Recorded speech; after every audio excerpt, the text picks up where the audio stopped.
one of the models of progress is Argentina. Argentine liberals leaders were among the most European oriented and inclined to literature. They really admire Europe and the US, and many of the presidents are even writers that you will see in Argentina.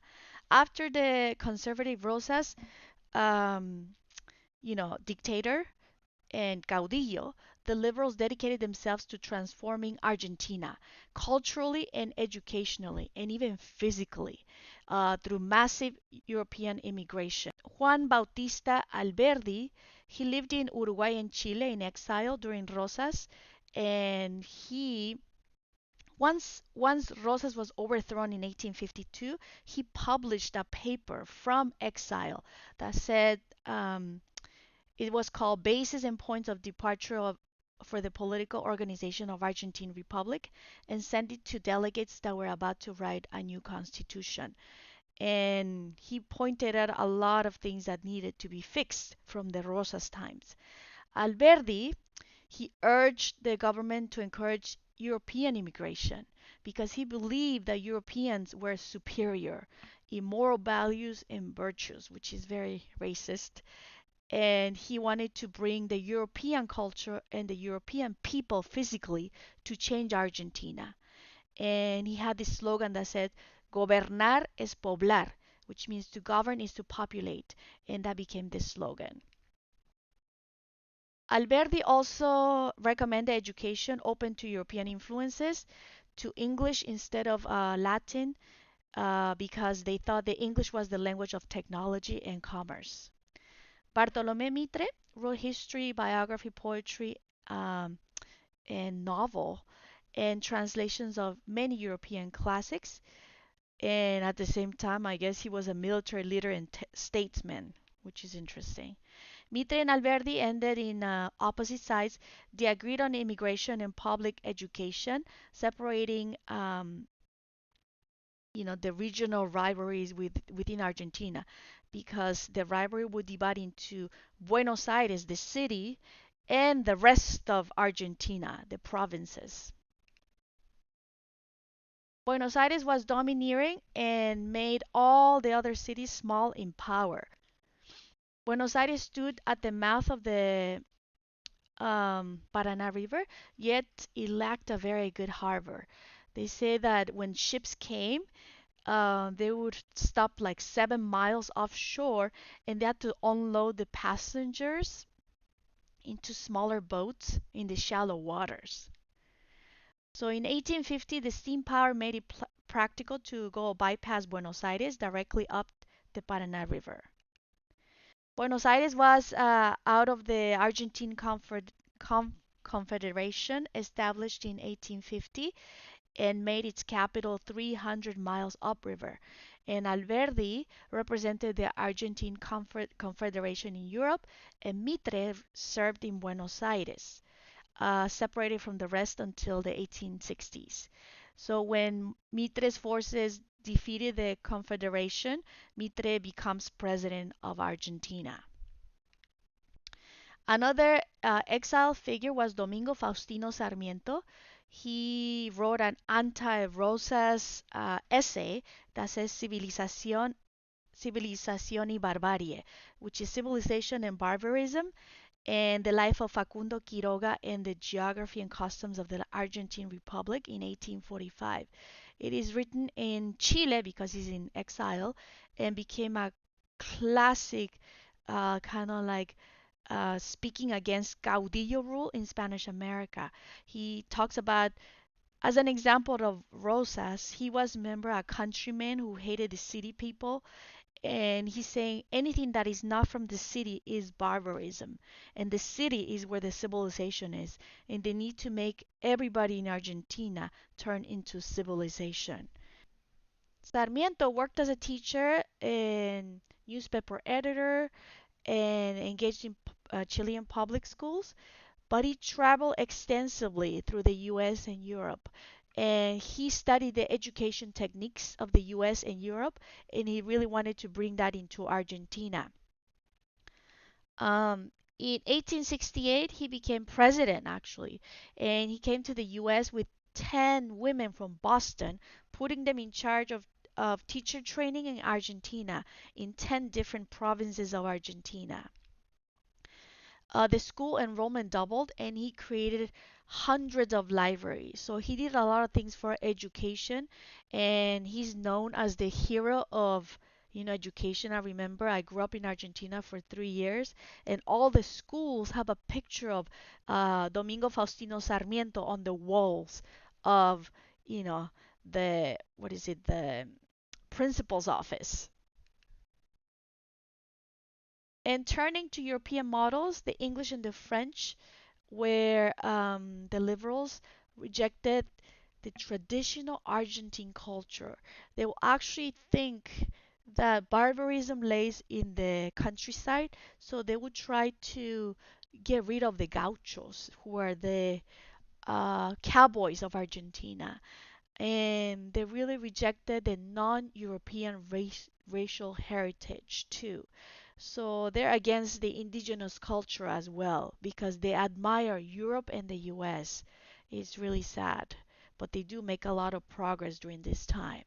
Country people like gauchos and the indigenous and African, as well as European ancestry, the liberals consider the mixed culture a disgrace. So anybody who lived in the countryside, even the people of European ancestry, had to be brought to civilization. That was his idea. So Sarmiento describes the gauchos as dangerous characters, but awe-inspiring dinosaurs doomed for extinction. It's really sad. In 1861, Sarmiento wrote a letter to Mitre about Caudillo followers. And this is a quote from his letter. Do not try to economize the blood of gauchos. It is fertilizer, like the blood of animals from the slaughterhouse, that must be made useful to the country. The blood is the only part of them that is human. And there are many stories in literature that tells that those times when they're trying to get rid of the barbarism. We are going to talk about the wars in South America, and also about Brazil. So Brazil is still a monarchy and still slave-owning society, which was contradictory to the liberal thinking. The Triple Alliance War, which happens in 1865 to 1870, was one of the most terrible South American wars, and the winners of all this was Brazil, Argentina, Uruguay, that got lands from Paraguay, as you can see here in the map. Francisco Solano Lopez in Paraguay, he felt threatened of his outlet to the sea through the Rio de la Plata, which is in Argentina, and they said that he attacked first, and he ended up losing, a big chunk of land in his country. So he felt threatened, and then Brazil and Argentina gained land due to this, and Paraguay's, they say their adult male population vanished with the war.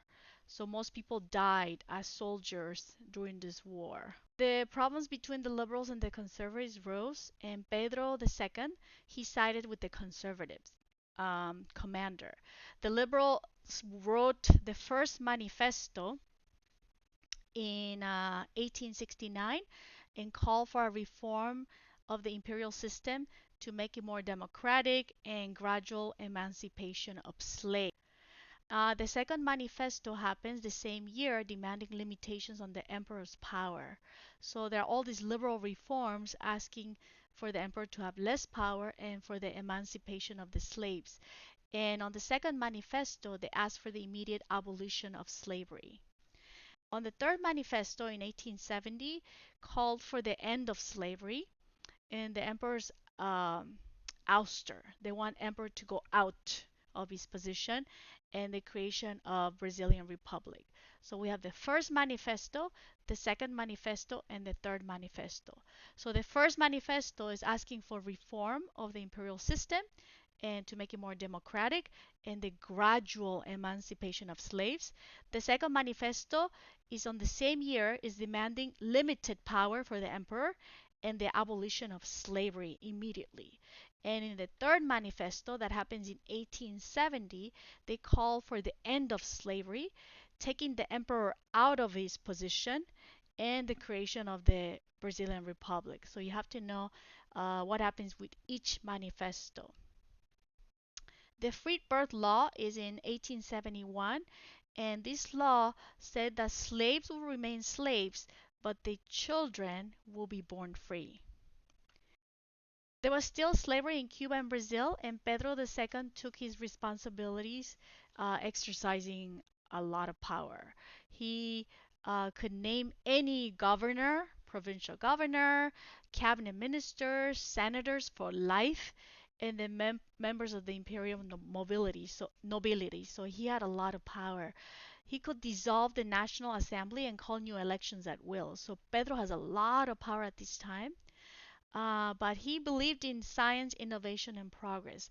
Actually, Pedro traveled to the US and Europe and meeting with scientists, philosophers, and novelists and inventors. He actually has changed his mind a little bit.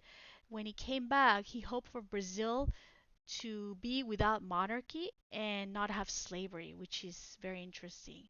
He freed his own slaves in 1840, they say. 1830s and 40s brought a lot of slaves that would last for decades. Even though they create all these laws until the children grow, they still had to work with their mothers, right, until they reach adulthood. So they were still slaves for many years. The more progressive coffee growers from Sao Paulo began to employ Italian immigrants to work in the agricultural workers instead of the slaves. In the 1886, slavery is abolished in Cuba, and the Golden Law of 1888 abolished slavery in Brazil, signed by Princess Isabel. So, Cuba slavery is abolished 1886, and in Brazil is abolished in 1888. And Princess Isabel is the daughter of Pedro II. Benjamin Constant Cotelo de Magalhães is the emperor's grandson's tutor.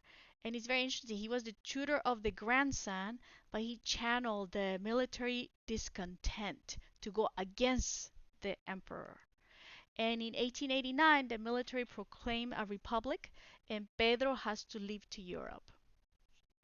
And the liberal hegemony emerges in Brazil. So some of the counter-current international wars, Mexico lost vast territory of its war in its war with the United States in 1846 to 1848. If you remember all those states that they lost, and other countries do lose their territory as well. We have the Chaco War between Paraguay and Bolivia, and El Chaco is a very hot, flood and drought area infested with bugs, they say. And in this area, they find oil. And when they discover oil in the 1920s, they both claim the territory and they go into war from 1932 to 1935.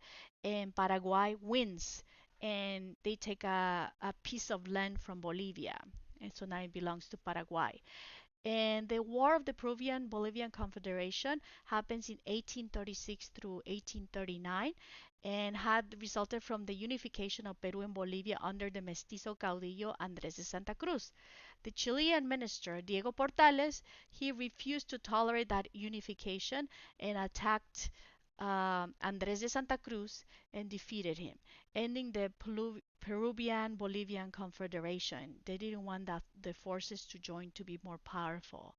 And the War of the Pacific, which happens in 1879 to 1884, over this desert area, desert of Atacama, which is a 600-mile stretch of the Pacific coast that is very dry with scarce rain. And Bolivia claimed a portion of the coast along with Peru and Chile. By the 1870s, all three countries were selling concessions to mine sodium nitrate deposits in the Atacama. And in 1879, there were all these conflicts over these concessions, led the Chileans to, an offensive against Peru and Bolivia. Both countries, Peru and Bolivia, lose lands to Chile, including the only outlet to the sea for Bolivia. So Bolivia loses the last piece of land, as you can see on this map, and Peru also loses a big piece of the land.